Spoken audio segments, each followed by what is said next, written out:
for when I'm human. One, don't let me hurt anyone. We can't have that, but you know what humans are like. Two, no. What's it? Three, no. Wait a minute. Five, really important. Five. A few strange noises with my mouth. We'll go somewhere along the lines of dingle, dangle, dingle, dangle, yickety doo, yickety da, ping pong, lippy tappy too ta.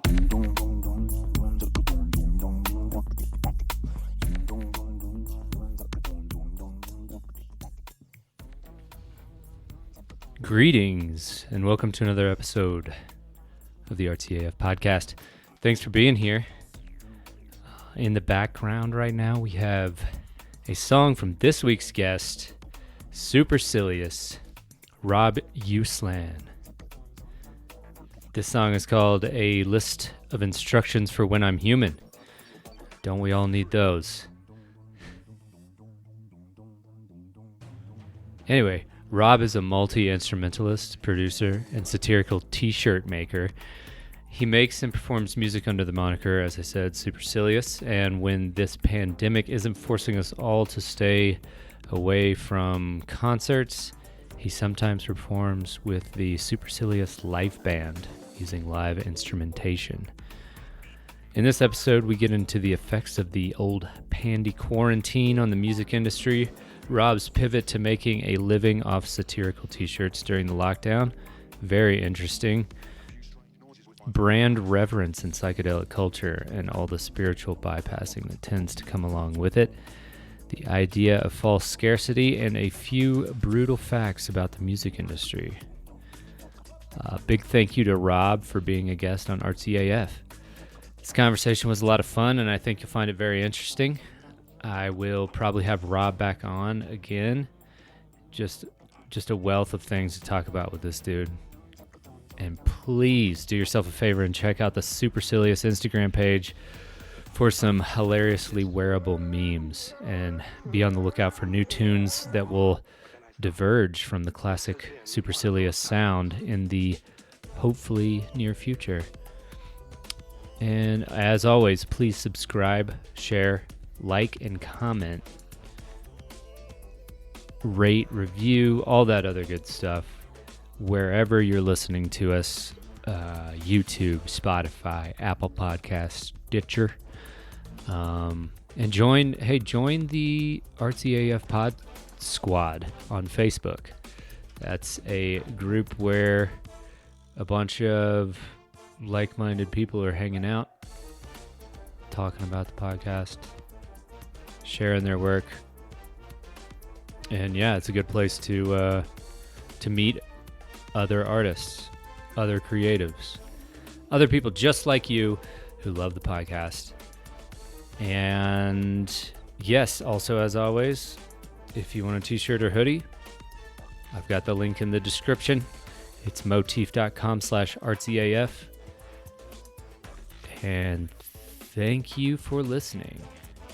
Here we go.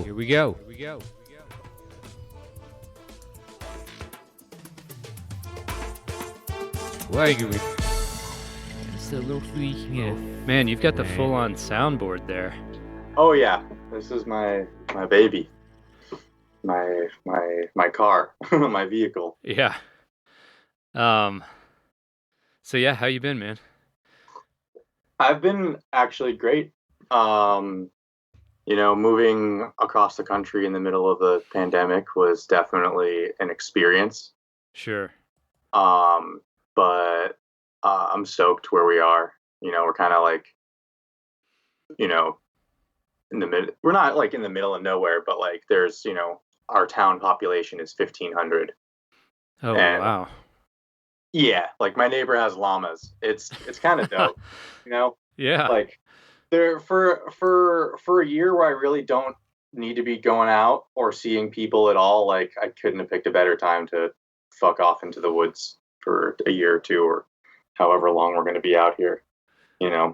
Nice. I hope it would be fun to come back to Colorado once everything sort of settled down. But without the music industry and without like me traveling all the time, there's not too much of a reason for the only reason for me to be in Colorado right now is I have so many friends there. Right. But what's the that's can't really hang out, Yeah. So were you planning on moving, or did you just hightail it out of here? Kind of. No, we weren't planning on moving at all. I mean, we were planning on eventually moving out of the warehouse, Right. but no, we did kind of like a little road trip in June, and while we were gone on the road trip, there was like a sort of a COVID scare at the warehouse. Hmm.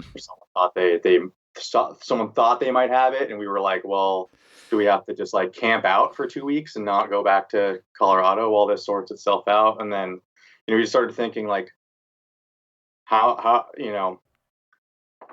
uh yeah, we just have we have a, a few reasons to be a little bit more cautious than the average person.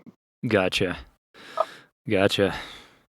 Well, yeah, man. Yeah, I usually start with just a little banter like that, and Cool.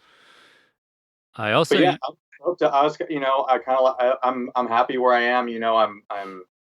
I'm grateful that, uh, I'm grateful that I can hang with living in the middle of nowhere because rent is like really cheap when you don't live in a city. right. It's kind of insane how much that kind of drops off when you don't when you're not maybe like it's just me and Katie, like we have a whole house for ourselves. Super rad. Yeah, it's kind of it's nice. So, But are you? Have you lived in cities most of your life? oh yeah, Yeah. I grew up in Los Angeles. Oh, wow. So Okay. I lived there till I was 18, and then I moved to Boston and went to school there. Okay. I lived in Boston for about 7 years. That's where I met Pat and a bunch of other people. Um, and then I moved to New York City. I was lived there for about 3 to 4 years, and then moved to Denver. So I lived all over, but primarily in huge city in like the big cities, Yeah. everywhere but San Francisco or Chicago. Nice. Yeah.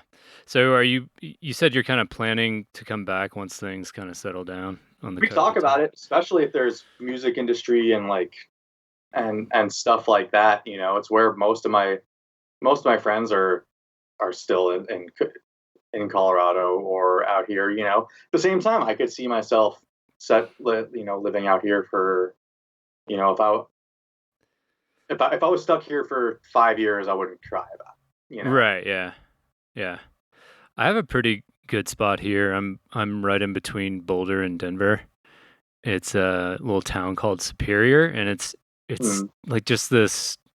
I don't know. It's really like cute. I think is like the way like a lot of people would describe it, and we're like really close to shopping and stuff, but it's very quiet, very chill. yeah, I mean, like I don't mean to like play down the severity of any sort of like trauma that people have experienced from their lives being uprooted by the pandemic, but you know, doing any sort of like intense or professional art, like like kind of prepared me and like most people I know are like, yeah, like I can't leave the house for weeks at a time. Like that's not too different from the old like part of me like I'm like a very much like a social antisocial person like and Pat's kind of like the same way. Like we both when we lived near each other in Boston, like we both kind of create spaces where people want to hang out so that we don't have to leave. Like I love the space that I Yeah, lived in Denver. Like I yeah, had a very active social life, and I probably never left. I like there were times where like I haven't left the property in like 2 weeks, right, with that except to go to work, right. you know. But like so, the idea of not being able to of having like other than the financial puzzle of feeding yourself and staying alive, like it's not too difficult of an experience. I don't have kids. Yeah, That helps. Uh, I feel for people who are struggling with. I have friends that are have elected to have voluntarily have children during this pandemic, and they're stoked about. They're just ready to take it on, and good for them. But I know that I'm grateful for intentionally choosing to not have kids so far. Yeah, same here, man. Same here. And I also feel you too on the social antisocial thing, because and you figured it out in a really cool way just by hosting the gathering. You guys at Lost in Sound had a space to do that. So you were able to kind of, if you needed to, retreat into the studio or your room.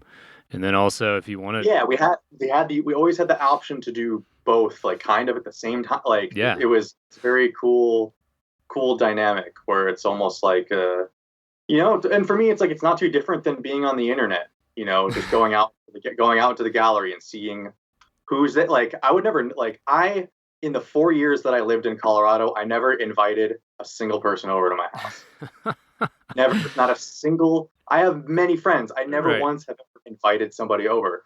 People just come over. Right. I've literally never picked up the phone to invite anybody over to the house. And people either come over, or like my close enough friends, they already live there. Yeah.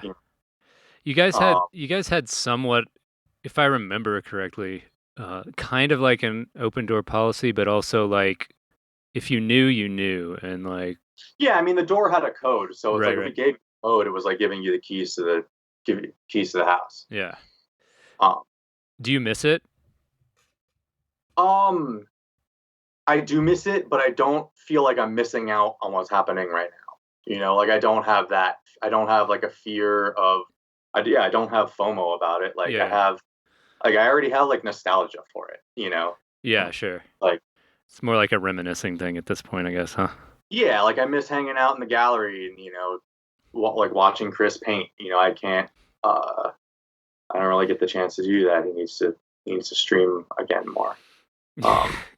Yeah, it seems like the streaming's kind of died off since it really, it popped off real hard at the beginning and kind of middle. Well, people stopped making money off of it. Yeah. And then, but that it'll come back because people want the streams, but people don't want to stream for free. So they're going to meet each other halfway. And it's, I think the pay-per-view thing is probably going to pop off for certain things, especially on like the concert thing, like I did streams here and there, and it's like, unless it's going to be like something fun with my friends, I don't need, I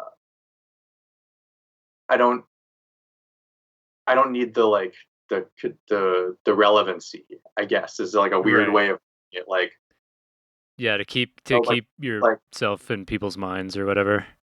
Yeah, I mean, mostly it's just that kind of like, especially with like the live music and the touring thing, like I kind of embraced the shutdown a little bit, in like all of my deadlines disappeared. Right. Yeah. So like all of this, like I have to finish these tracks so that I can get these summer festival bookings. All that disappeared. I have to have this album finished so that I can start booking for 2021. All that disappeared. Like now I just get to, I accepted that as like the reality, like in March.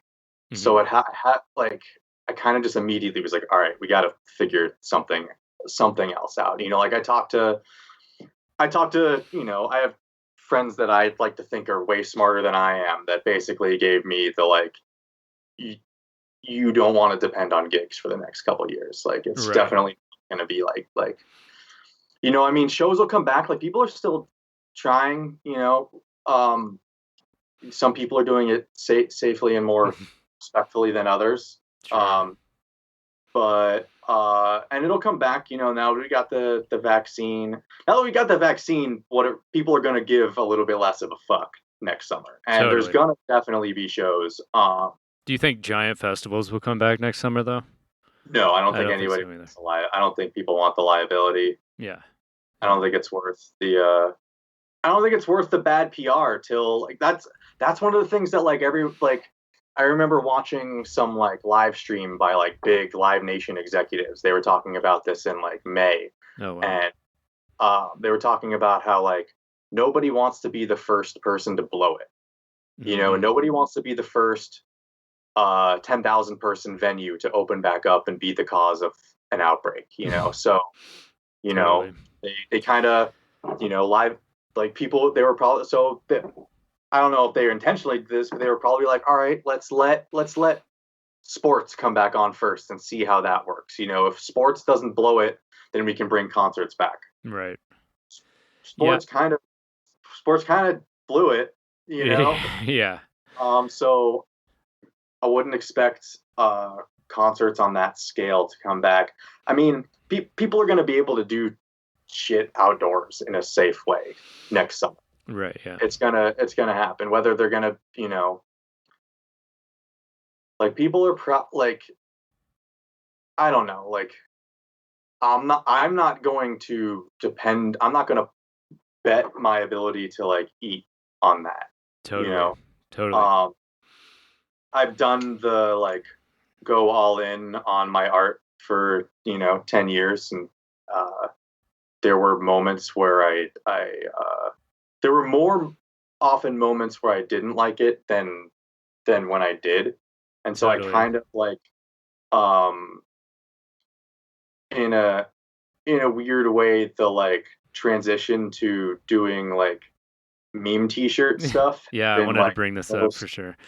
has been the most like freeing thing for me musically. Like my because that kind of like that like kind of turned into like my full-time job. Yeah. Really, it's my primary source of income right now.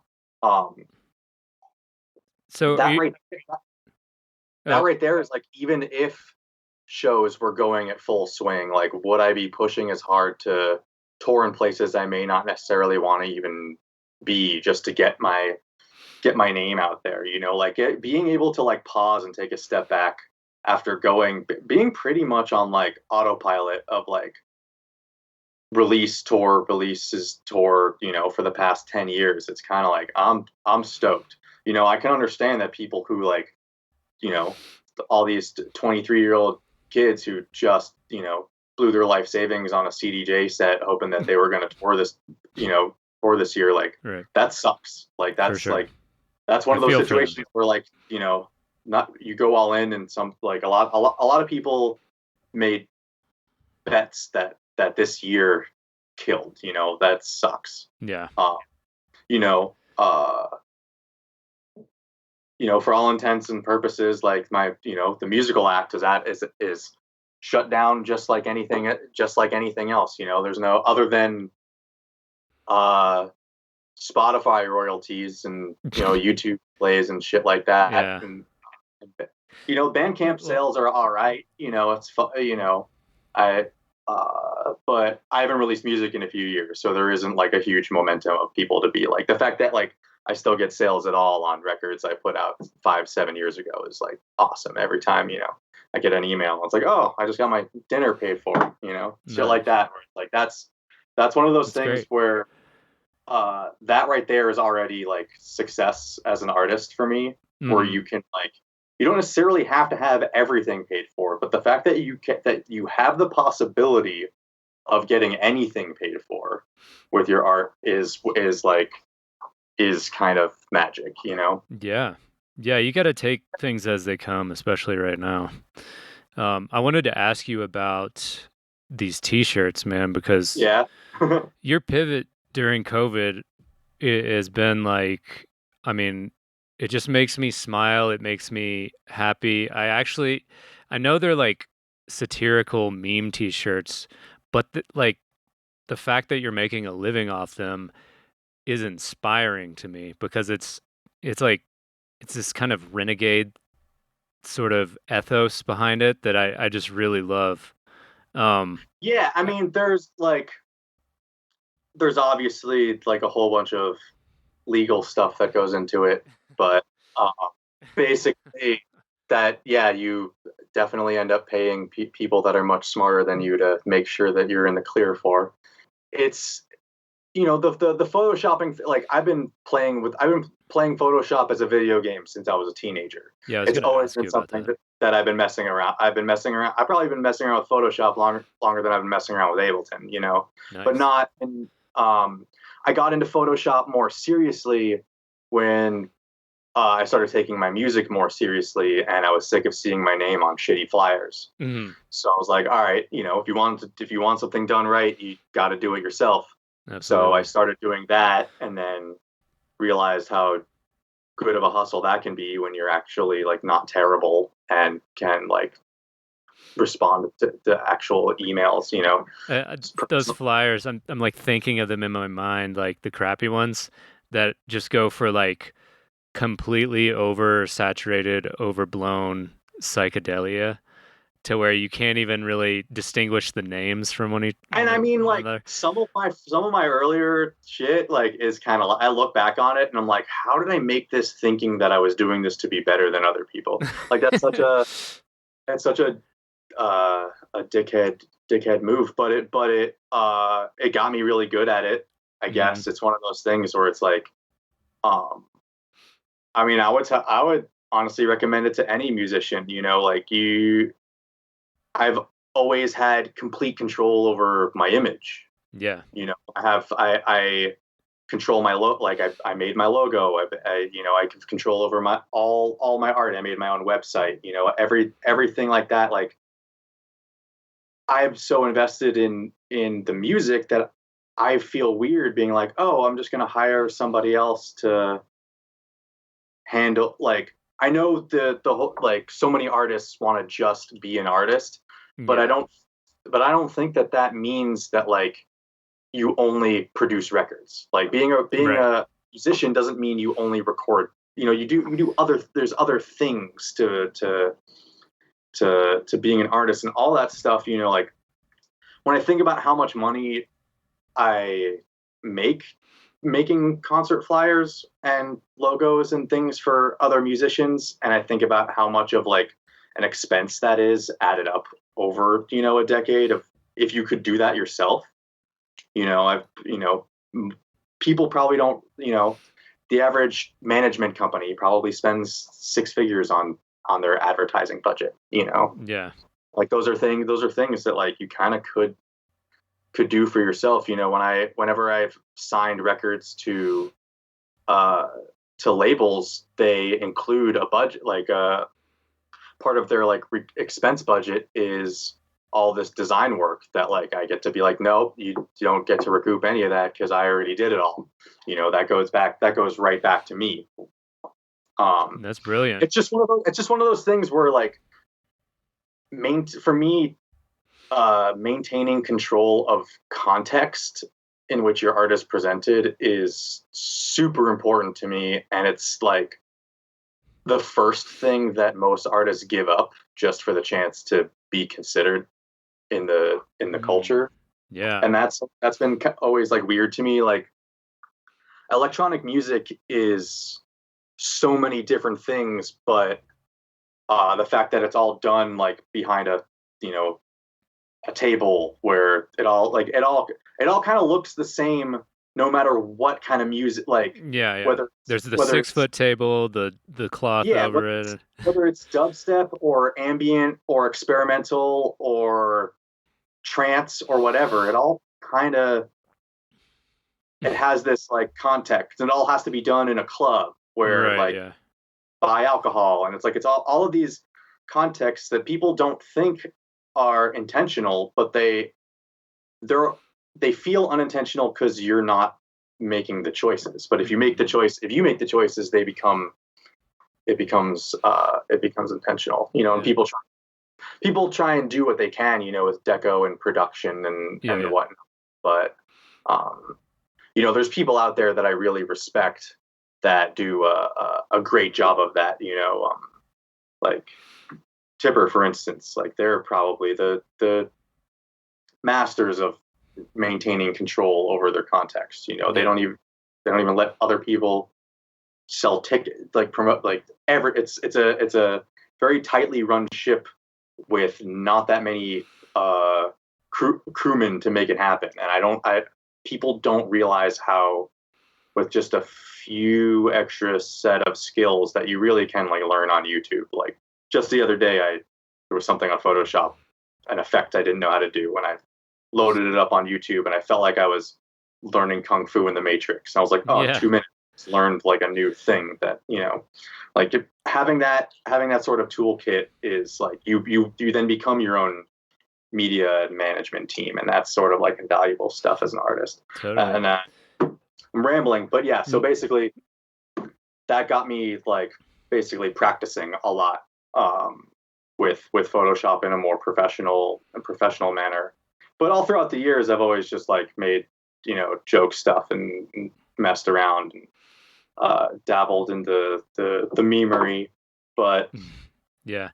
Well, so getting back to talking about like having control over everything in the context, it's also like when you're an artist these days, more or less, you're running your business from top to bottom. Like you're the janitor and you're the CEO and you're the marketing person and you're the actual artist, the talent, and you're literally like any position.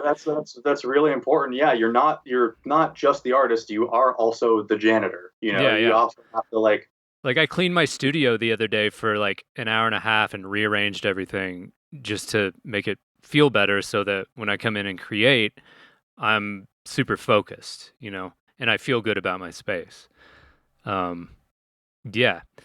But back to, I like that thought though. I'm gonna think about that. yeah. So, I got to give credit to my friend Morgan, Morgan Mandala. She said something to that effect a couple of years ago, and I just thought it was brilliant. And I've just been parodying that more or less since then.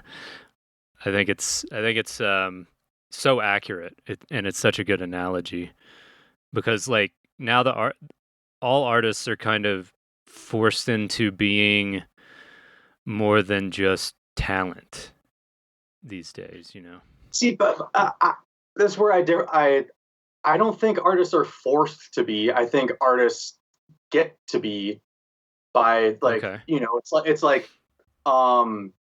you're not you're I'm trying to think of how to express this. It's like you're not, I don't think that people are forced into doing all of these extra bits of work. That's sort of the, like you have to pay the price. You have to pay a cost somewhere to do anything. And for me, it's like when the exposure thing, when people, I am pro doing work for exposure. So I know a lot of artists are gonna hate me right off the bat for that, but I really don't like the whole like I need to get paid just for existing as an artist mentality. I feel you to some extent on that. I think like especially when you're first starting out, like maybe within the first 3-4 years. But sorry, go ahead. I didn't mean to cut you off. But I think the better skill to teach is to better estimate what opportunities are valuable. I would say some of the best gigs I ever played, some of the best connections I ever made were because of gigs that I lost money by taking. You're either getting paid in exposure or you're buying, back in the day you had to buy ads. People don't realize that like if you wanted to let the world know that you existed as an artist in 1995, you have to have cash. Yeah. Like you have to buy billboards. You have to hire people to do voiceover radio ads to let the world know you exist. Like nowadays, all you have to do is upload some images like a few times a week, and like to complain about having to also be the one to make those images is, I think that's silly. Mostly just because so like the work you have to do is seemingly higher, but you don't have to like you don't have to pay anybody to do anything either. You know, like Yeah. if you wanted to be a singer, 20 years ago, you had to pay for studio time, and that could cost $1,000 a day. Whereas you can now do that in your house with a $200 mic and a $200 sound card. Yeah. So like the bar for entry is dropped, and I think that's a good thing. But it also means that the work that you have to do on your own to cut above the noise that inherently creates is way higher. Right.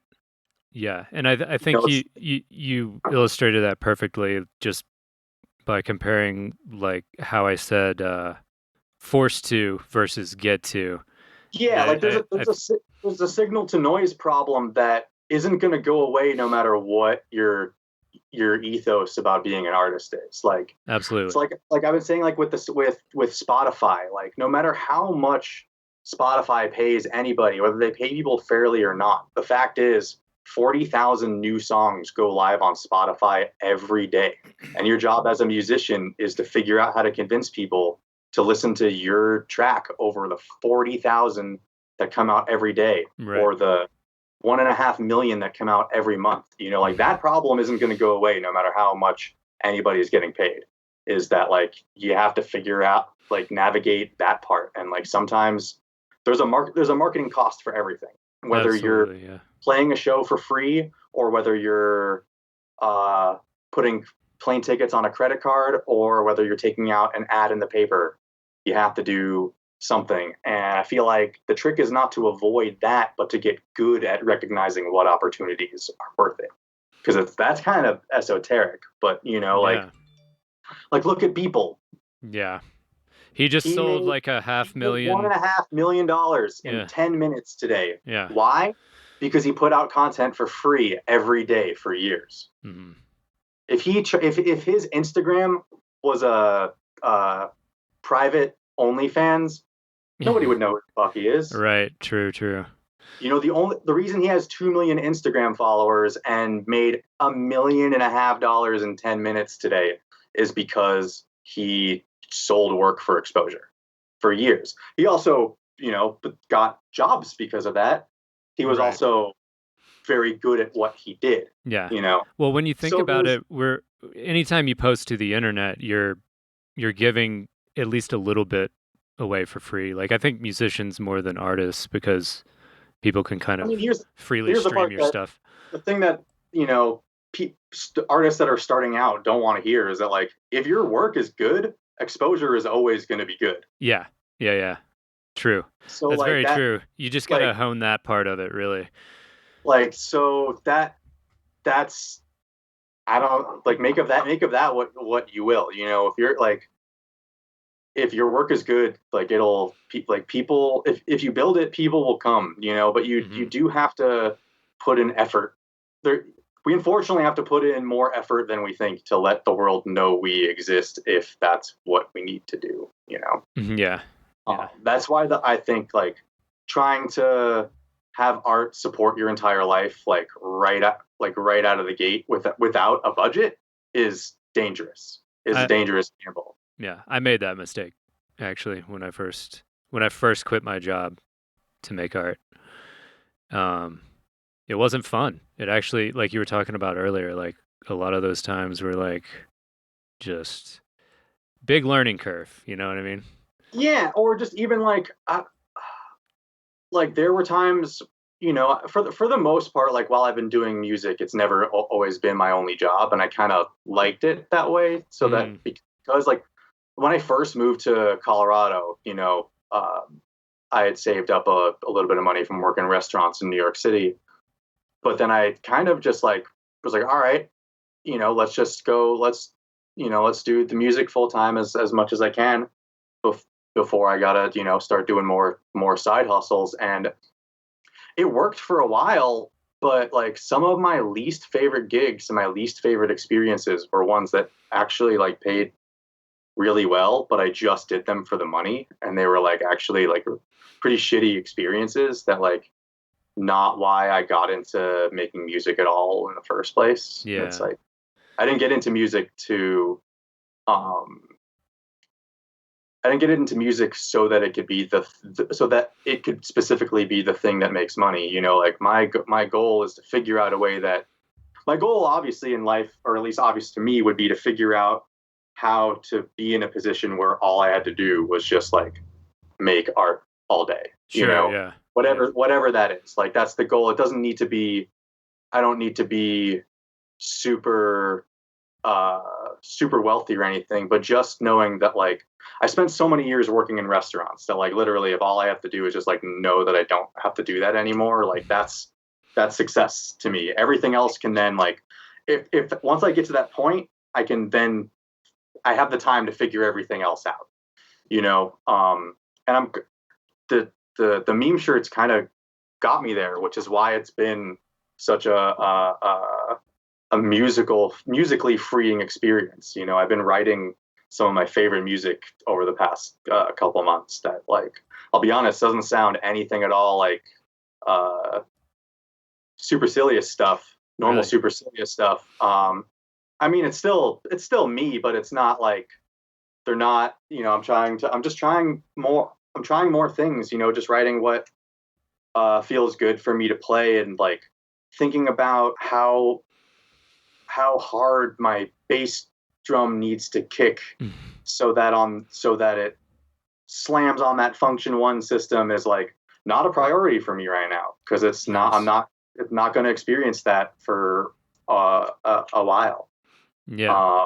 Yeah, I think So to your point just a second ago, like I think a lot of artists might get caught up with the idea that like making it like with like financially as an artist is the end goal, when really I think it's more about being free to create the best art that you can. Like if you're out there just hustling for a paycheck, I feel like sometimes the art can suffer. You know what I mean? But if you have yeah, another income stream, then like you can really take your time and figure out like what you're trying to say or what you want to express. yeah, and you become a little bit more impervious to a ever more unpredictable world. You know, and Yeah. a more increasingly unpredictable world. It's like, um, you know, it's not survival of the fittest. It's survival of those willing and capable of adapting to situations. Right. And you know, like we saw this year that, you know, a big part of American culture was feeling like you could be that if you were fit enough, you wouldn't have to adapt no matter what. Huh. And so like all of these like we're seeing all these like macho, you know, hoarder gun people that are just like blowing it. You know, it's like they're not killing it at life Yeah. right now. You know, they should technically should be. They've been prepping. They've been Yeah. prepping. Yeah. But all this pandemic asked of us was just to like chill out and like not be a dick to each other, and that was just too fucking difficult. I mean, I guess I try and have like empathy for everyone. Um, and like the hoarder people, the people who Well, or the prepper. I'm stocked with food. I'm not Right, an idiot, right. but I'm also you know, I stocked a while ago, not when cases started spiking. You know, Right, yeah. like not like I'm not, and I also like I stocked because I don't want to leave the house. Not like these people. Look, not these people, but like there are people that like have been hoarding and planning doomsday fucking things, and they're not using them. Yeah, that's pretty Not ironic, right? They're also the anti-maskers. It's like, what did you build? What did you build your doomsday fort Yeah, for? and what are you waiting for? You know, like if you're now you get to wear your cool mask, you know what I mean? Like I'm sure you got a gas mask in there somewhere. But I mean, they're also not wrong, because I mean, just the fact that however many nations, every developed nation has a nuke or 10 is enough to logically be like, well, I mean, I guess this could blow at any moment. So maybe we should make a Yeah, bunker. but coronavirus doesn't care how many nukes you got. Well, true that. But that's just I'm just illustrating the point that like that's Yeah. just one threat. You know what I mean? And then on top of that, all those other things. But yeah, it's interesting, like people's like rigidity in their worldview. It will definitely make them snap, I think, and we're definitely seeing that all over the place. Yeah, it's just not conducive to like rigidity is not conducive to fucking going with shit. Right, It's right. just not like, and the shit it doesn't care whether or not, like, Exactly. you know, Yeah. the yeah, it's pride is a goofy thing. Ooh, yeah. Especially when it's, well, not really earned. But that's a whole other story. Yeah, yeah. Well, I want to get back to like Yeah. you and the music. Can we talk about kind of like your backstory a little bit? Like, how did you get into music? What were you like as a kid? Were you a Oh weird man. kid? Yes, I was probably a weirder kid than I am even now. Yeah. I was I mean, it's like I think it's George Carlin who said something that's like when you're born into the world, you're given a ticket to the freak show, but when you're born in America, you're given a front row seat. I think that when you're born in Los Angeles, you might be the freak show. The attraction. Yeah, you might be the attraction. Yeah, yeah. So yeah, like when I was 10 years old, I was a professional yo-yo performer. No shit. So my life That's like awesome. was always kind of on the goofy side there. Yeah, yeah.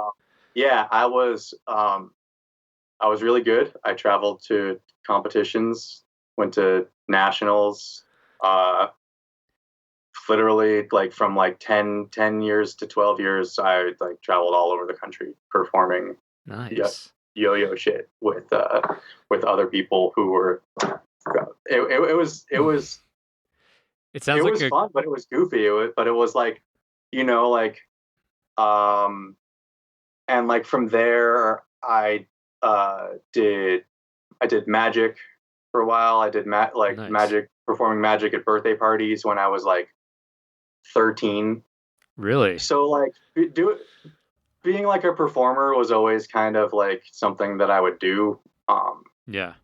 Uh, but it was always kind of on like the weird nerdy side, like, Totally. like yo-yos and magic tricks wasn't exactly uh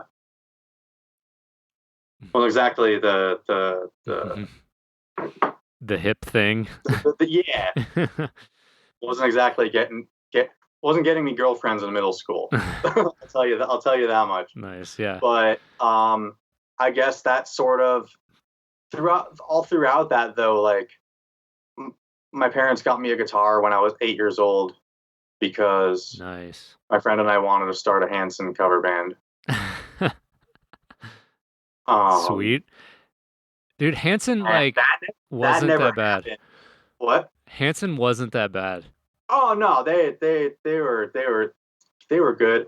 I think I I could be wrong, but I feel like one or two of them like are like QAnon people now. No And way. something like that. It's either them or the Backstreet Boys. I forget what's they're all too blonde to keep track of. No offense. Yeah, yeah. Oh, it's okay. I didn't choose this, so. But yeah, so the band never happened, and I remember my parents being like, "Well, we got you a fucking guitar, so you better keep learning how to play it." And so I did. Guitar was my first instrument. I played that off and on throughout high school and middle school. In high school, I was in like a punk rock new wave band, and we would do like Misfits and the Cure covers and shit like that. Nice. Played a lot of like Smashing Pumpkins and Radiohead kind of stuff.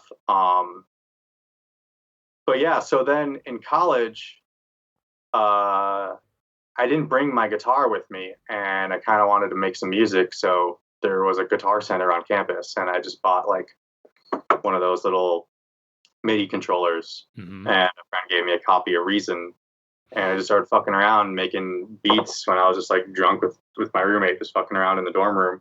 And I went home.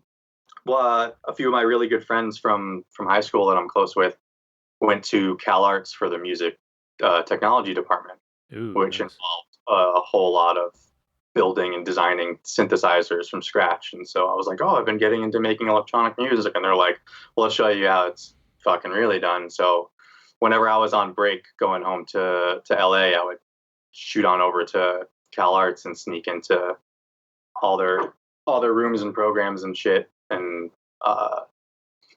mess around. So messing around with synths and doing but it was all experimental music. Like me and my friends, we were making like pretty avant-garde like noise kind of stuff.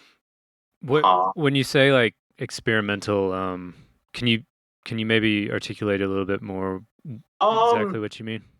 Yeah, like some of the on like the software end, we would use a program that's called Max MSB, Mm-hmm. which is basically that. It still kind of looks like it now, but back then it literally looked like Microsoft Word, and you could end up building using like little lines and objects that had little bits of computer code in them.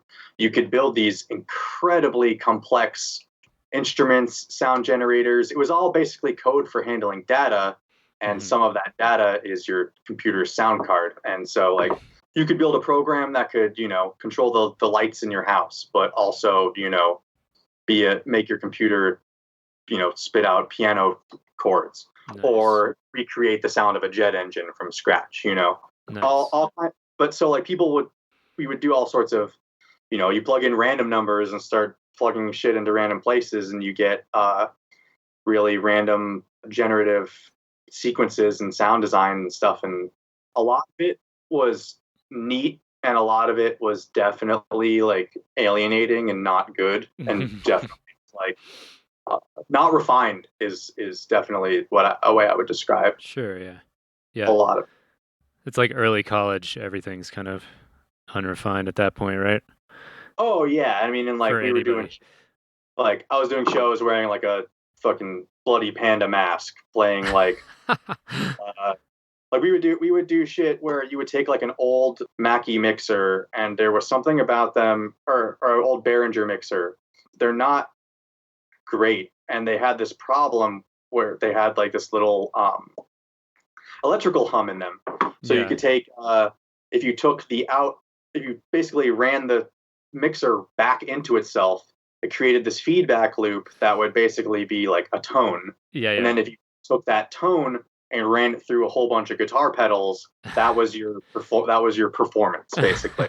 Nice. And we would do this in like fucking basements and house shows and stuff, and it was fun, but it was definitely like one of my friends would basically, he would try, and his goal was to see how long it would take for him to clear the room by just making as like abrasive computer generated noise as possible. Sure. And I kind of broke away from that when I discovered the more dancey side of electronic music. Like I got into electronic music through like Aphex Twin and Square Pusher, and but I guess like more on the that was on the like wanting to make music like that kind of stuff.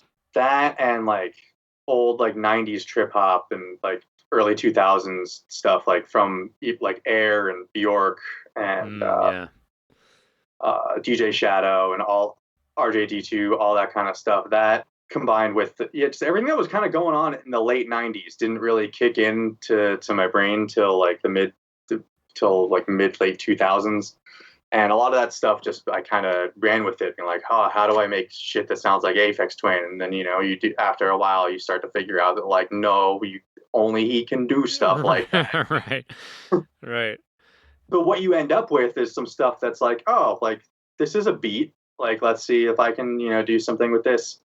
And I just started, doing more and more and more, and discovering, being shown more psychedelic acts like, Ott and Spangle and things like that, which came, right around the time when I was more experimenting with psychedelics. Nice. And I was like, oh, like people do this. It's like when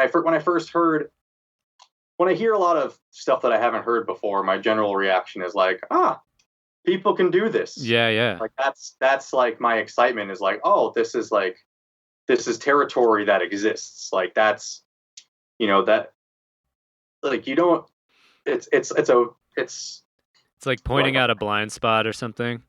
Yeah. And especially when it's stuff that's been around for so long, Yeah. You're like, whoa, what? All the Twisted Record stuff's been around since the mid-late 90s, when I was obviously only 7 or 8 years old then, so I was definitely not going to psytrance parties back then. Yeah. But yeah, so a good friend of mine in college hit me up and was like, hey, I'm starting a record label, a hip hop record label. Do you want to make beats for my acts? And I was like, hell yeah, that sounds like a fun, easy thing to do. And so I did that for a while. Most of the acts like kind of disappeared pretty quickly, but I kind of stuck with the production side of things, and that kept going on. And I started making these more long form pieces that were turning into like these like 7, 8, 9, 10, 12, 14-minute long tracks. And I was like, oh, feel like I fucking have something here. Yeah. But I didn't really know what to do with it, mostly, to be honest. And then EDM kind of became a thing like in 2009, 2010. And I was like, when I was recording all this stuff, I always imagined that it would be done like I would perform it with a band. When I first discovered Square Pusher, like when I was 15 or 16, I thought it was a real drummer. I didn't realize that it was a drum machine. And I was like, this guy is the sickest fucking drummer ever. So when I first got into electronic music, started making it, I always imagined that it would be like I imagined that a real band would, or in theory, play it. And then all of a sudden it just became culturally acceptable to just play tracks. Right. Off, whether it's a laptop or a CD player, or a vinyl or whatever. Right. But you do have like it's called the Life Band, right? You guys do that so sometimes, right? That came very quickly after I played a gig with this band at this bar. I think maybe only like 10 people showed up, but it was with this band called La Special. Yeah. They were a bunch of Berkeley kids, and they kind of blew me away. And we became close friends, like, just hanging out, talking about all sorts of music stuff. And then we ended up touring a lot together, realized we had a lot of common musical interests and endeavors.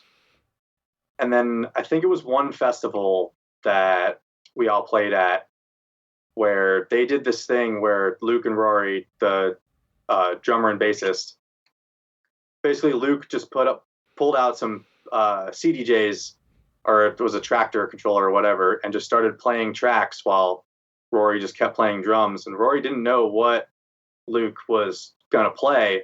He just kept putting on tracks, and he must have done this for about 6-7 hours straight, like Whoa. From like 2 a.m. till way past sunrise. And I remember we were like, we were definitely tripping, and I just kept seeing. I at first I was seeing it as this like weird like slave master situation where like Luke was like, I'm just gonna keep playing songs and you just have to keep playing drums or whatever I throw you, like ha ha ha. And then like as it went on longer, it became more apparent that it was like Rory was like, no, keep feeding me tunes. I Yeah, don't yeah. want to stop playing drums. Yeah. And like, so it became like really apparent in kind of one situation that these were the people for, these are the only people that could pull off what I had imagined. Mm-hmm. And so we spent a lot of time working on it and working on like what parts would act, I kind of felt like anything that can be played by a human should be played by a human. Sure. So if there's like bass guitar part, I'm not gonna, play a bass guitar off the track. I'm gonna have Luke play bass. Yeah. If there's a piano part, I'm gonna play the piano part. And so the computer kind of really just handles the things that only computers can do, and then it becomes like the actual instrument. So it handles. The computer mostly runs the backing tracks, which are just like the synth pads, the drum machines, Mm-hmm. all the sound design, the arpeggio synths, and all that kind of stuff that like I don't want to mess. I don't want that. I need 10 hands to right. do manually, and B, it's not that fun to just like hold a chord and morph it for 3 minutes. Like no one wants to watch me do that. Totally. I want to rock out on my guitar, Hell yeah. It's my chance to feel like a real band, and it's definitely the way it's supposed to be done. And I'd say that the new music that I'm working on is way more geared towards like being a proper live experience. I don't really see myself DJing any of this stuff anytime soon, unless it's cool. like not in an EDM environment, at least. Right. Yeah. Yeah. You were just talking about context, and the way you were just talking about the live band made me think, oh, well, this is a perfect example of that.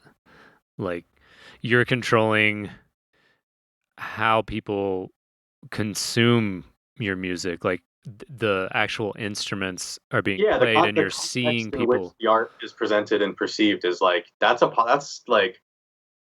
People want to say they want to only be an artist, but that's like more. That's 90% of it.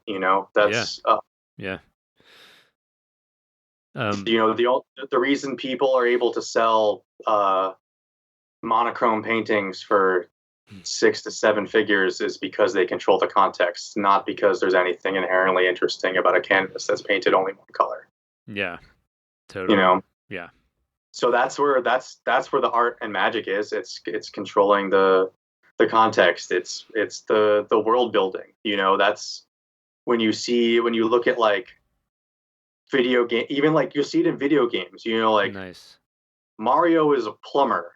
Like that's not inherently interesting at all. Right. But it's this whole.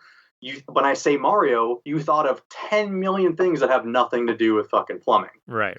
So it's like that's being Mario is not being a plumber. Being Mario is all this other shit that like you kind of like you don't realize you have control over, and it is just as much fun as making the art itself, because that's part of it. Like a few paintings that I have here that I've bought that are original works, the frames themselves were handmade works of art. The intention of how that's put together. People judge books by their cover because what it's like there's a meme out there that's like it's just like all teachers saying don't judge a book by their cover, and then underneath it's like all the graphic designers who designed the book covers just like what the fuck. Yeah It's like someone spent like you should judge a book by their cover because it's a reflection of how much effort someone is willing to put in presenting their shit. That's a personal value of mine, and that like if you've been to in college, you could figure out pretty quickly that you could take a shitty essay, and if you put a fancy enough cover on it, you can that C plus becomes a B minus. Mm-hmm. Like little shit like that. Even if you're not smart, people can see that you're trying. Effort is the only thing that turns shit into gold. Like being smart and being good at stuff doesn't mean anything. Totally. The fanciest hammer does nothing on the shelf. Right. Yeah. You know, definitely. So you gotta take it out, whack. Hell yeah. Yeah, you've really something I really admire you for too is like this kind of goes hand in hand with like the meme shirts and what we were just talking about.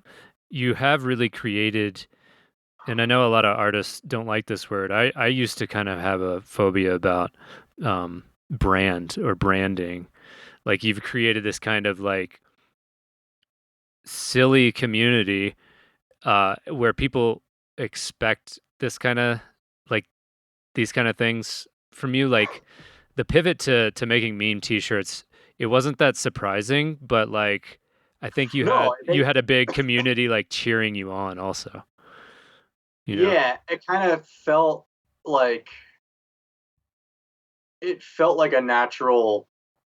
It felt like things kind of just like rapidly falling into place in terms of it working. It's it's one of those things where like you do it once and then you do it the second day in a row, and then all of a sudden by like day 5 I'm like ideas are just like impulsively coming into my head where I have to run to it started off where I was like, all right, if I can like what happened was really is we were in the, I want to say it was the last week of March when I put out my first shirt.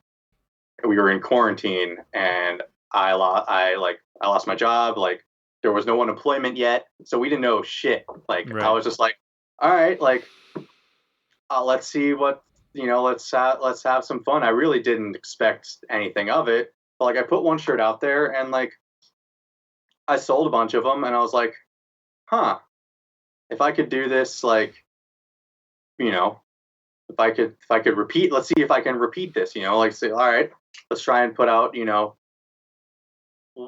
one shirt a week. Let's see if I could do that. So a week later I came out with another one, and then a week later another one.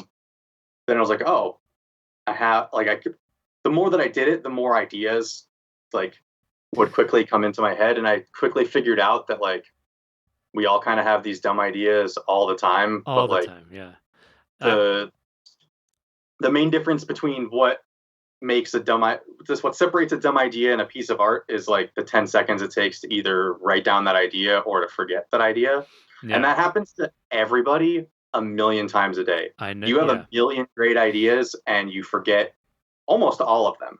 So like the part of the thing that I've benefited from the pandemic is that I'm home all the time. So I am always within 20 feet of Photoshop.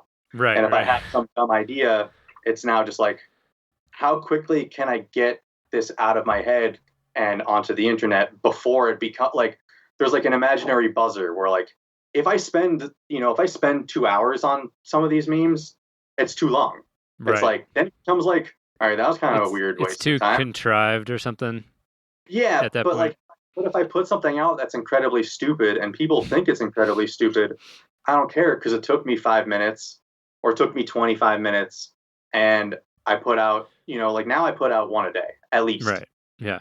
And I feel like that's part of the appeal too, is that like it's just goofball shit. You know what I mean? It's not. You're not like.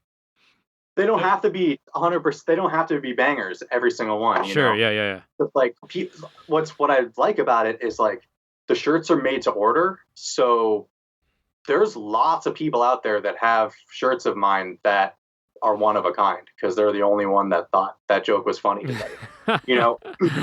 Nice. So it creates this interesting paradigm where it's like there's these rare Super S shirts out there, but they're only rare because most people didn't think it was funny. Right. But a lot of the stuff that I do, Yeti, the producer, said to me a long time ago, he said niches is riches. Mm-hmm. And I've always kind of taken that to heart, where it's like, I don't need an idea that 10,000 people are going to buy if I can come up with, 100 ideas that 100 people are going to buy 10 times, Right. I don't, if I can, like my idea, like some of the shirts like will only hit, 4 or 5 people, but those 4 or 5 people will buy the shirt immediately. Right. You know, That Tool Grateful Dead one that I have, I'm actually wearing it under my sweater. I would show it off, but like, oh man, I fucking love it. I do at least for a while like loved both those bands so much that it's brilliant, man. Like the little tattoo on Bob Weir's arm. but it's fun. You know what I mean? Like, I don't know. I'm sorry I'm gushing at you, but No, what I like about part of what's funny or interesting about it is that it only exists because they're not allowed to do it. You know? Yeah, fair. That's a good point. You can be as famous as Maynard or as famous as Bob Weir, and you're not allowed. Like, they're not allowed to put out a shirt like that. Yeah, they get in very big trouble. They're not allowed to do it.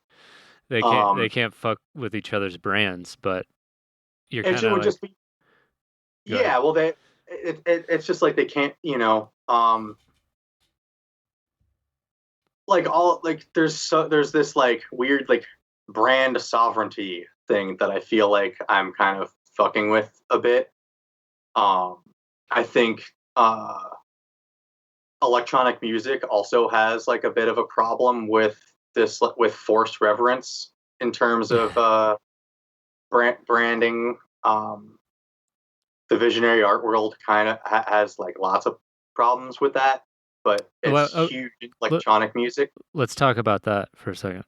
What do you mean by brand sovereignty? Can we dig down into that a little bit? Like, yeah, because one of the things that I've noticed or just like as a personal exploration with making these joke shirts, is that figuring out who I'm allowed to make fun of and why I'm not allowed to make fun of certain people. Yeah. And like that, it's really weird to analyze, like how like certain things you just like, it's just like not cool to, it's either not cool to make fun of or it's not cool to make money off of making fun of. Mm-hmm. Which in a weird, I have to respect in I guess a weird way, because it's like all of my art is derivative, so it wouldn't exist without the source material. Sure.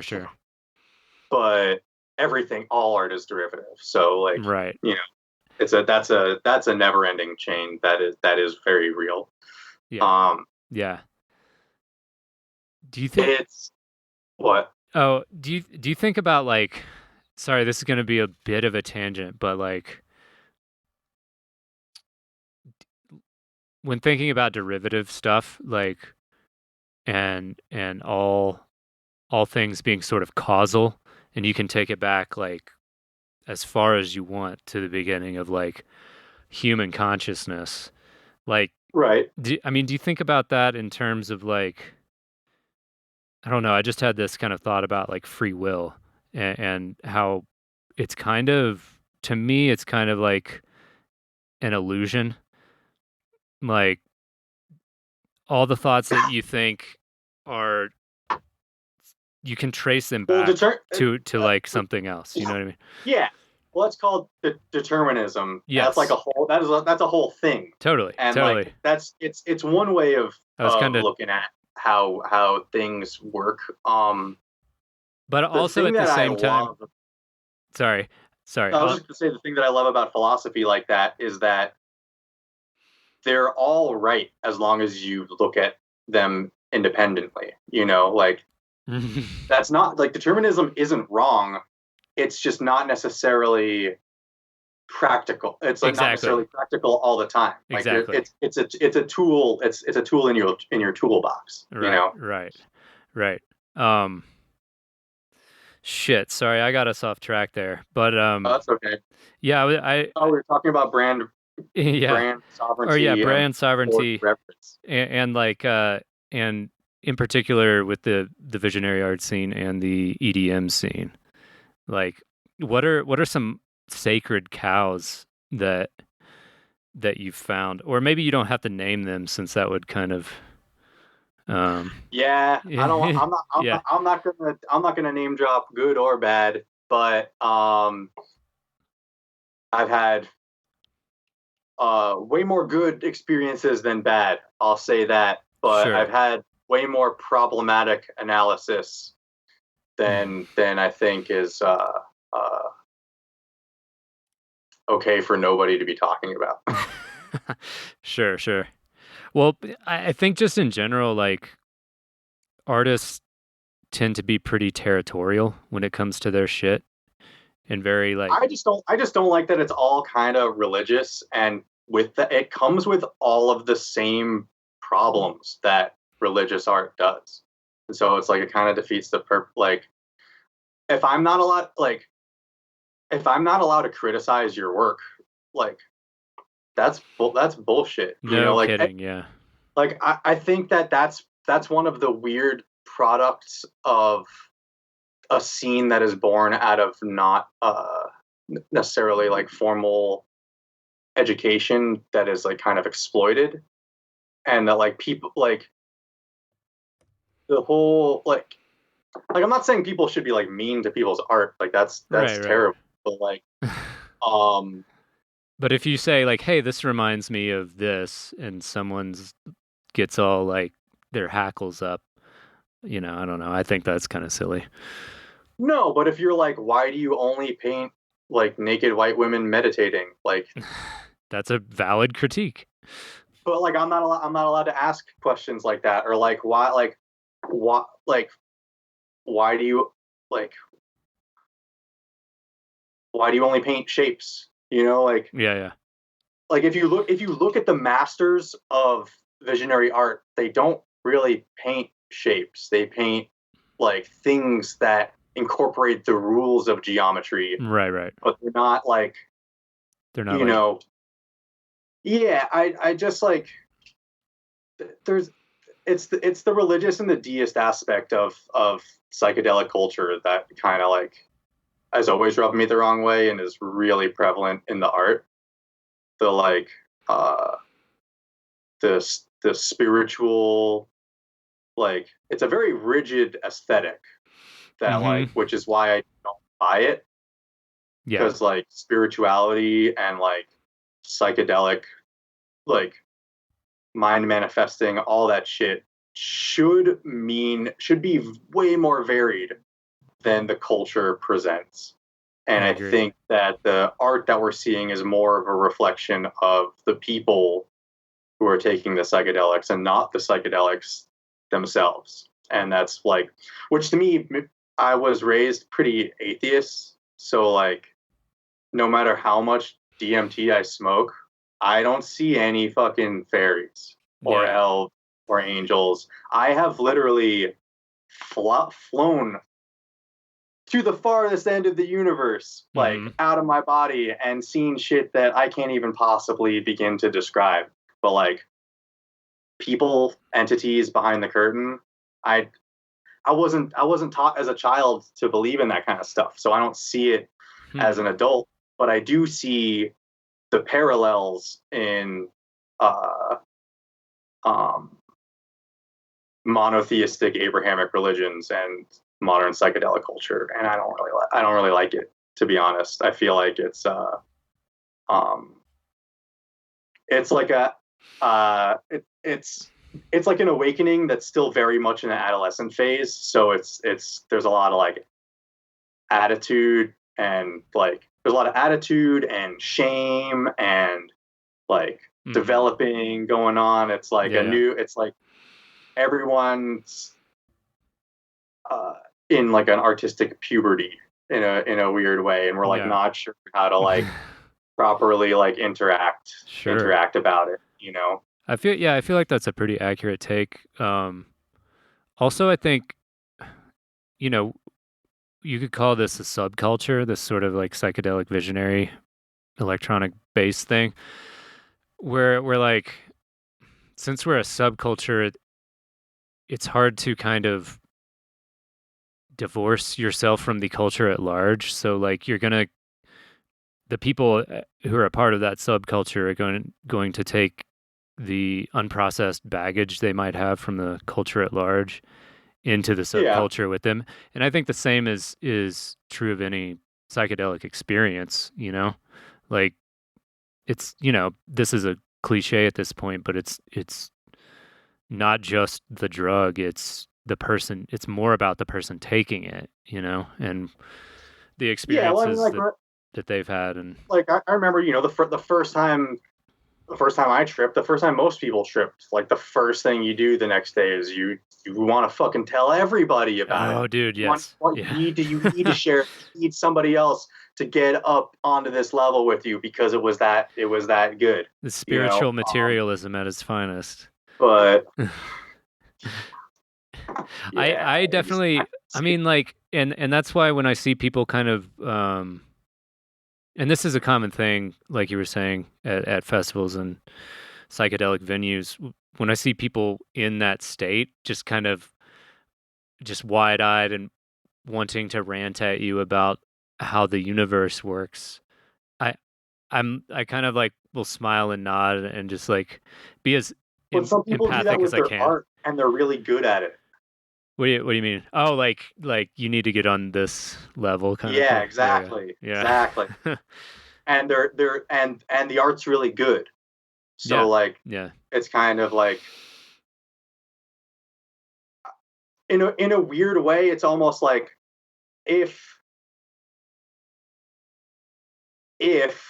uh you know, psychedelic EDM culture was some sort of like uh borderline like cult parasocial fucking If situation, if um art is the charismatic gentleman who lures you. You know, it's like yeah. it's literally it's the dangling the shiny keys into disseminating exactly what we're kind of supposed to be shedding. You know, Yeah. I think I think this is an unfortunate. I don't think this is anybody's fault though. Yeah. I think I that's agree. important. That's kind of what I was getting That's at. important for me to say because I feel like I talk a lot of shit and people feel like I'm blaming them for the situation that they're in. And no, I think people are we're all unfortunately in a situation where we've been forced to commodify ourselves to survive. Right. So like there's a lot of like weird byproducts of that, but that's not art's fault, and that's definitely not psychedelics' fault. But a lot of people, psychedelics were kind of supposed to be the like way out of that sort of top down line of thinking in terms of like your art as a sovereign brand.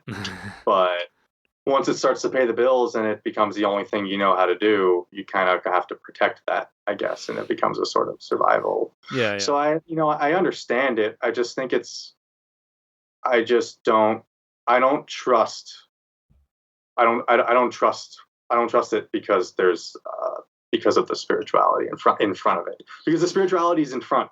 That's where I can say that the issue lies, because there's a lot of psychedelic art that is not visionary art. You know, like there's like people have been tripping for a long time. You know, there's cave paintings are arguably the most psychedelic thing you could ever see. You know, I mean, the Bible is a piece of is visionary art. You know, like they literally, you know, they were either wandering the desert or eating stuff that was definitely like past its due date, and like either way, like you do both of those things long enough, you're gonna see some shit that like makes you want to tell. But like the problem was not the shit that they saw. The problem was that the need to tell the world about it became more important than what the message was in the first place. Yeah. And that's where ego kind of comes back around into it, you know. And it's like it becomes the spiritual bypassing, just like it's a problem. I think like and it's gotten worse. It's like it's not like it's not a new thing. It's been around for a while, and it's gotten like it's been around long enough that parents who do it are raising kids to do it, and like they now go to our shows, and they now paint and try and sell paintings to people, and you know, like, yeah, I mean, I think that like having a spiritual experience or having what people would call a spiritual lifestyle is all good and fine until you start sort of demanding that that's the way it is, and that everybody else needs to kind of act or mouth the same sort of platitudes that go along with your, personal brand of spirituality. And to that point, I think like everybody sort of has their own personal brand of integrating with reality, whether you want to call it explicitly spiritual or philosophical or whatever. You still, I don't know how to say it, but you still sort of have tools to help you like try and make sense of all this crazy shit that's going on. Yeah. And but the problem is where the line between expressive and exploitative is intentionally blurry. Yeah. And that's what I don't like. I don't mind that the line is there, because it's not our job to make things perfect. It's our job to navigate the way shit is. So right. I'm not trying to like shit on visionary art. I just feel like if everything they're saying is real, then they're definitely exploiting it. So it's like either like that's kind of how I feel. Is it's like I like I'm not a completely like I'm not aspiritual, but like I'll send it back to when I was a kid. I've spent my whole life performing for people, and like I was a magician. I spent I know how to fool adults. It's right. like it's I know what it's like to bullshit people. So I know the lengths. I know what it means to do that. As an art form. I just feel like the spirituality aspect of it creates that sort of like forced reverence that I don't like. Yeah. That I where like you can't I don't know. It's not so much with the work so much as with the artists themselves, but that's more of a personal problem. But I guess I don't know. It's yeah, the it's hard for me to articulate this without calling people out. I don't want to do that. Yeah, no worries. We don't have to go there at all. I was just kind of just curious to dig down into like brand reverence and that whole thing. Yeah, so like we're in it, especially with music, we're in this situation where anybody can make it, and it's free and it's digital, so it doesn't exist physically, so it can be shared, just distributed. This was the problem since Napster. But so something I noticed that our scene figured out is this concept of false scarcity, where even though something is actually like ever present and abundant, if you create a situation where if you like block access or like create like a scarcity, the thing then it's a way to increase increase the value, the perceived value of a project. Yeah. If an art, Isn't that like a classic sort of rent seeking tactic? Uh, you know, like with I don't know. I don't have a good clear analogy, but I like mean, a good way to do it, like a way I like to see it is um like artists who, some artists don't want to play, 40 shows a year. They want to right. play 10 shows a year. And like because they're only playing 10 shows a year, the demand, the hype to go see them increases. But it's so that's a scarcity that's manufactured. It's especially with the that became a bigger issue with live streams when the live concert then became self-replicating and could be distributed to people at home, where like you started to see people suddenly take their themselves or their project or their brand like a little too seriously. Mm-hmm. Um, Did you see what? This is a side note, but did you see what Garth Brooks did with the drive-in thing? Um, the only reason I, I know why is because some comedians I follow like to roast him really hard, but he he basically played a concert and he's like, "Yeah, I'm doing a drive-in tour." And all these people went to the drive-in to see him, paid like $100 a pop, and it's just him performing in one place, but like live streaming it to all these drive-ins. that's funny. I mean, I think people knew beforehand, but it's still like the way he called it a drive-in tour. It's like, well, It could hey, have been totally pre-recorded yeah, too. yeah, yeah. No one would be the wiser. But anyway, I digress. That seemed to be like a relevant But example yeah, to what we were talking about. mostly noticing the attitude that Pat and I got from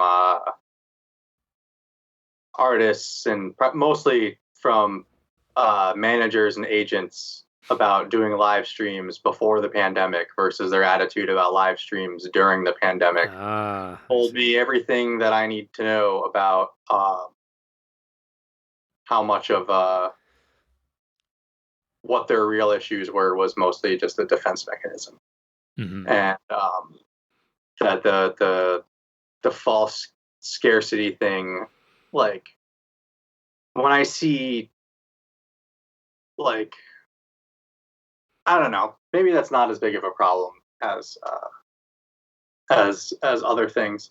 It's just like weird ways that like people are just like the weird ways that people are exploiting themselves for money in this business Sure. is goofy. Um and yeah, the forced reverence thing is like weird. You see it a lot with uh production companies.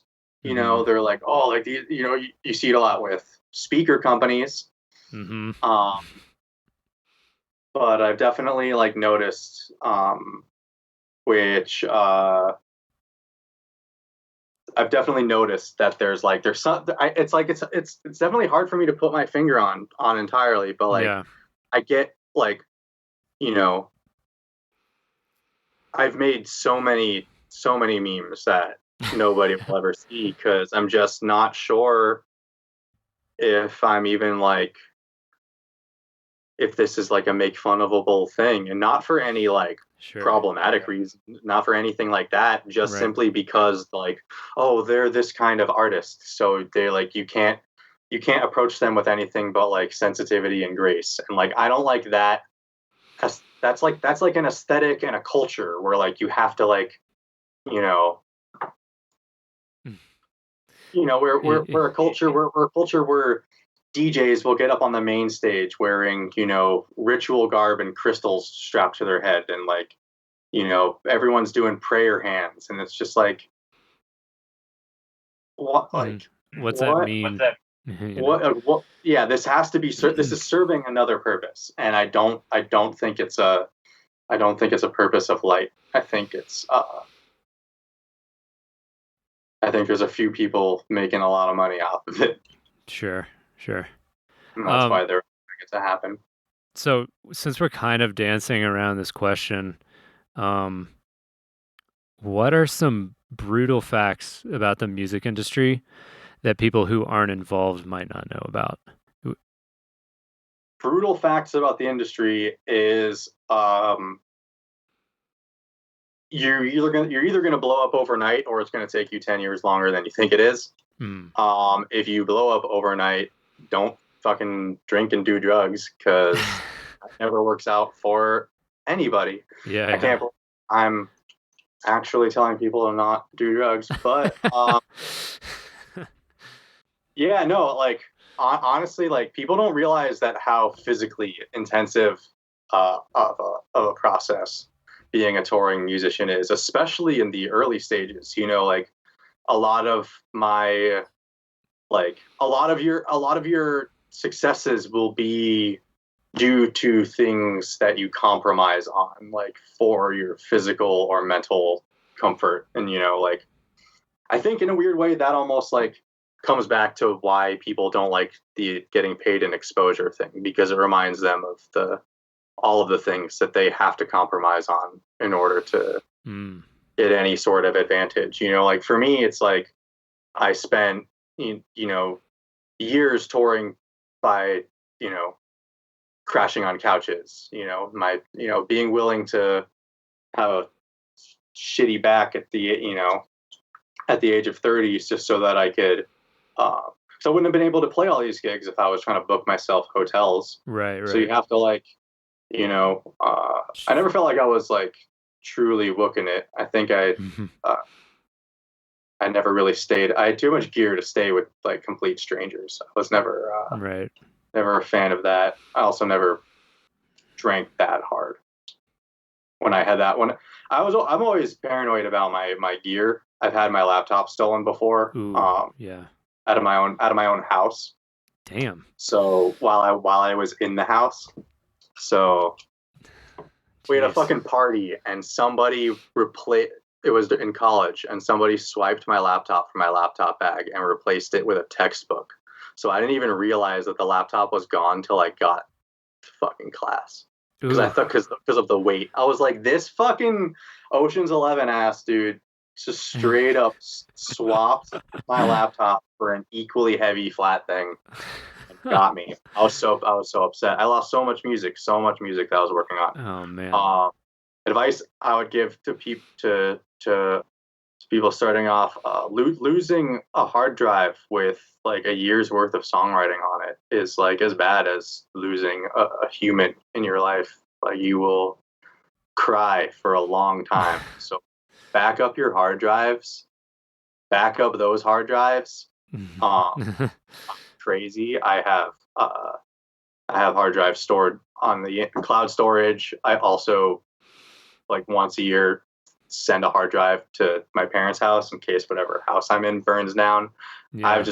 After it's happened to me twice where I've lost like 6 months to a year's worth of shit, and I've just like, it's all my fault for not backing it up. So I'm super anal about that. It's a really devastating experience that I wish on absolutely nobody, but it will happen if you don't back your shit up, because computers just do that.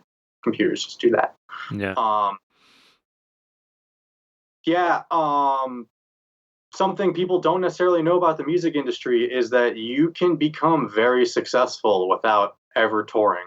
Touring isn't actually the option, which seems counterintuitive to me also crapping on streaming services.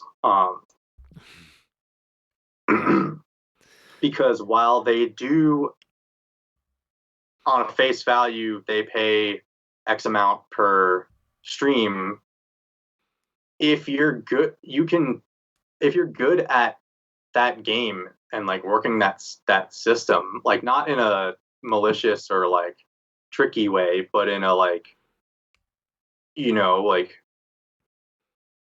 if like when I think of the amount of times like uh that I spent without a manager or an agent, where I was sitting in a coffee shop writing 100 emails a day trying to book myself a tour when nobody knew who I was.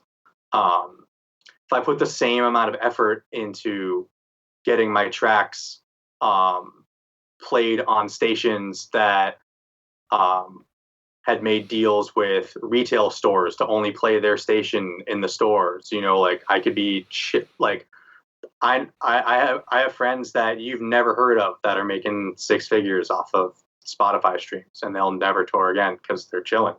Nice. But they're not they're not putting out festival trap. So it's like that. If you want to be a musician, you have to put in the work somewhere. Mm-hmm. You're either going to spend time touring and like making physical sacrifices, or you're going to, produce tracks for other people to buy. Like I made a decent amount of money selling beats to companies that make instructional DVDs.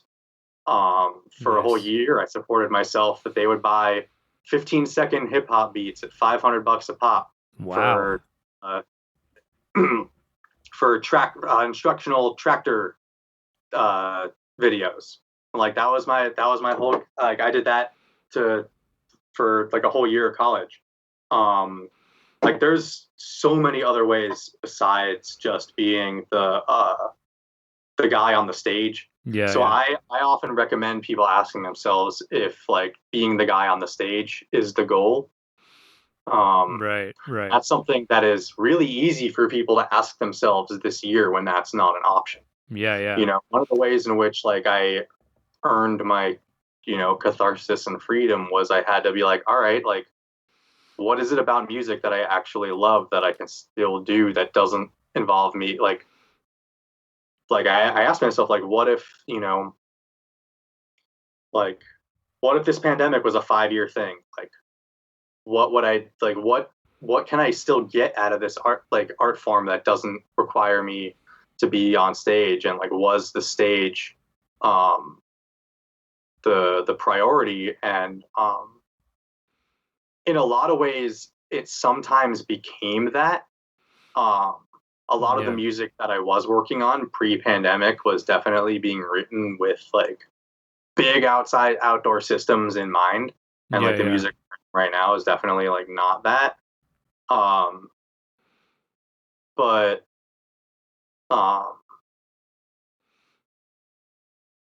yeah, I would say that that there's like, especially right now, like got to figure out how to, if you're trying to make money making music, and it's not going to be from live shows. Right. It's not going to be from live shows for a while, like probably at least like a year and a half before things get at least, Yeah. I mean, I could, anything I say about the pandemic, what I think about the pandemic is going to piss somebody off. So, but I wouldn't expect to see my touring schedule look like it did in 2019 for a few years. I really don't see. That's like, if they get enough vaccine for everybody to take it, and if enough people take it, and if it actually works, and if it's not seasonal, and if reinfections aren't a thing. Like, there's too many ifs that come with even if the vaccine totally works. That like, I'm not booking summer 2021 shows. Like, right. I think people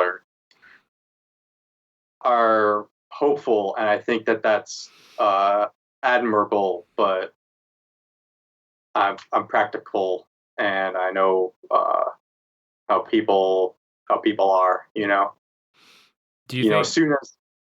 As soon as I saw this fucking pandemic start, like back in February, I was talking to some people. I'm like, this is just gonna, like, there's no way that everybody is gonna get their shit together and work on, like, no. Oh, this is a pandemic that is beaten with personal responsibility. No way. Yeah. We need a vaccine the vaccine all along was personal responsibility, and nobody wanted to take that to begin.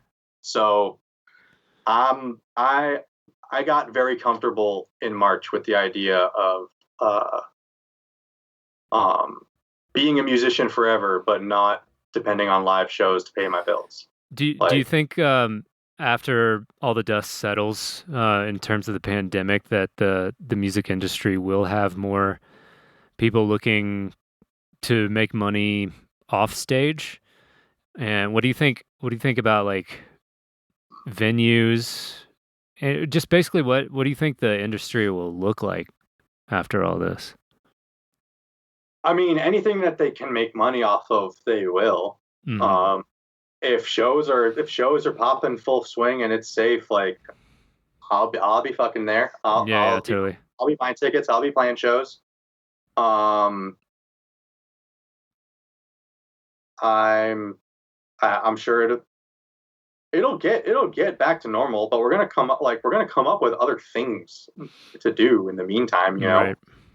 2 years ago, the music industry was different. You know, like 2 years from now, the music industry will be different. Like, yeah, there's gonna be all sorts of new. There's gonna be new ways for the underground to get the exposure it needs to get itself out of being the underground and become or the underground will become more sustainable, I guess. It's a way of looking at it, because they'll have to like adapt. Yeah, you have to adapt. You know, the live stream pay-per-views are working. Like people are buying tickets. People stopped streaming for free. So right. Like eventually that will 100% come back. Live streams are gonna keep us going. You know, I've seen there's already like fancy studios doing like real proper like Hollywood level like green screen studio production for, you know, like the Insomniac level concerts doing live streams, and they'll probably, you know, as long as they're not making, you know, if they're making all that money and not having to, you know, pay for all these like costs of porta potties, you know, shit like security and shit like that. You don't have to pay for any of that. Like you'll definitely see some people get real comfortable with the live streams, and that's I think a good thing. Like when like I was saying, like I think a lot of people are going to figure out they didn't like touring. Yeah. I think this breather was so important. I fucking love it. I love traveling. I can't wait to do it. I am stoked that I don't have to do it. Right. You know, right. Like that's when it becomes, you know, then you're a traveling salesman, but you're selling your art, you know. Yeah. And I've seen, you know, and you either have to do it, you know, when you're doing tours like that, you either have to do them sober or you become a fucking mess. Like those are your only your only options. You know, I've got friends that when they do the like 40 dates in 6 weeks, and it's like when you're partying every night, it's like your body's gonna fucking hate you. Yeah. They're like, that's not even a judgment call. That's just mechanics. Dude. You're gonna pure feel physics. Feel like shit. Yeah. So do you have any practices that, I mean, besides kind of like abstaining from so much partying while you're on the road, do you like, I don't know, do you exercise or anything, or? Not as much as I should. I got an indoor bike that I got during the pandemic that nice. I use a couple times a week. But I've been doing a lot of hiking around here just because we can. There's just like lots of it, mountains and awesome. Like lots of trails, and there's just like nobody out on them. Nice. But yeah, so I get a lot of outdoor time with no people around. It's nice. But Yeah, being in one thing nature is super important. one thing that the pandemic has definitely helped me do is I cook 21 meals a week, you know? Yeah. So because of that, I've gotten real good at Yeah. I've gotten good at cooking. I literally am cooking, 21 meals a week. So because of that, I've learned just like gotten, cooking good shit. And, it's actually, really easy to uh, stretch your money and eat well. Yeah. The myth that eating healthy is expensive is only true if you eat out, Right. like Right. or if you only shop at Whole Foods. Right. But Right. then my nearest Whole Foods is 2 hours away. So See, I'm in the gravitational pull of a Whole Foods. I'm like 2 minutes yeah. away from one, but there's also a Costco right there, so kind of balances it out. Oh I man, guess. I mean, when I lived in Denver, we would go to Whole Foods for breakfast. Like Yeah. it's right there. It's right there, and they have everything. Yeah. But like, yeah, definitely cooking and eating right is like the biggest health change that I do for myself, and that's something that is kind of just like really fucking difficult to do when you're on tour. Yeah. Oh yeah. If not, like, there's hacks and tricks around it. A friend of mine, Zevler, Mm-hmm. one time when he was he was doing visuals for Schwangel Tour, and I was opening for them, and he put on their rider, instead of alcohol, just all of these raw ingredients, so that every time that they showed up to the venue, like raw peppers, raw onions, raw avocados, and we were making fresh guacamole. Oh, that's Like awesome. every gig. So there's like taking a lot of the creative adaptation stuff from the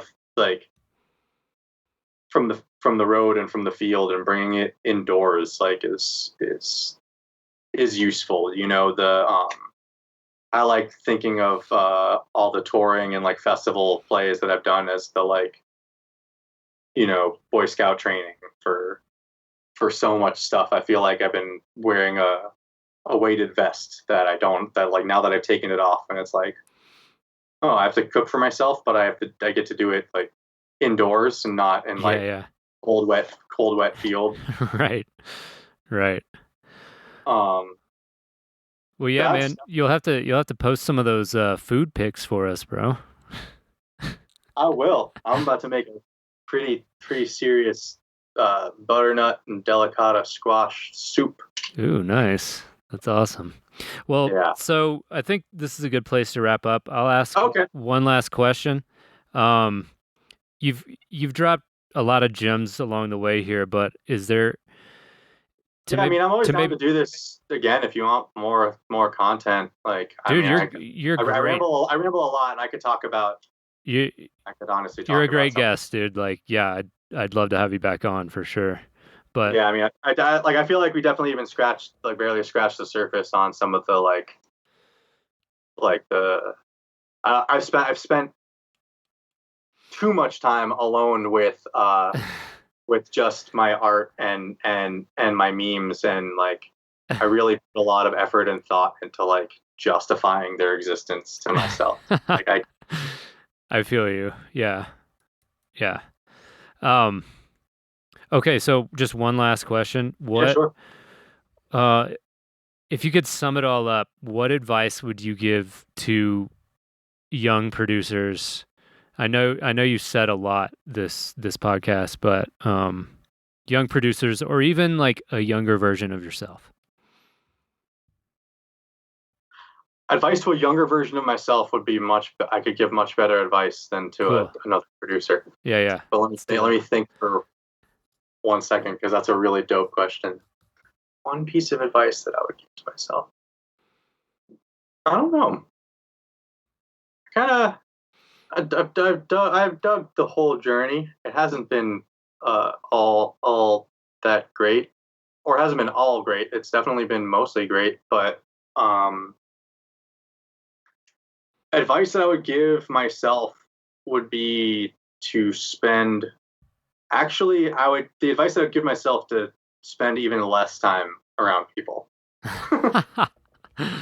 I would tell myself to give even less of a shit than I did about the social aspect of it. Like I've always kind of been a little bit removed, like when I'm when I'm the only dude in the green room at 3 a.m. in Brooklyn who's not doing blow, like you start to pick up that, like, all right, this is not, I didn't need to be here hanging out all night, like there's always other things to do than just hang out. And 99.9% of networking is bullshit.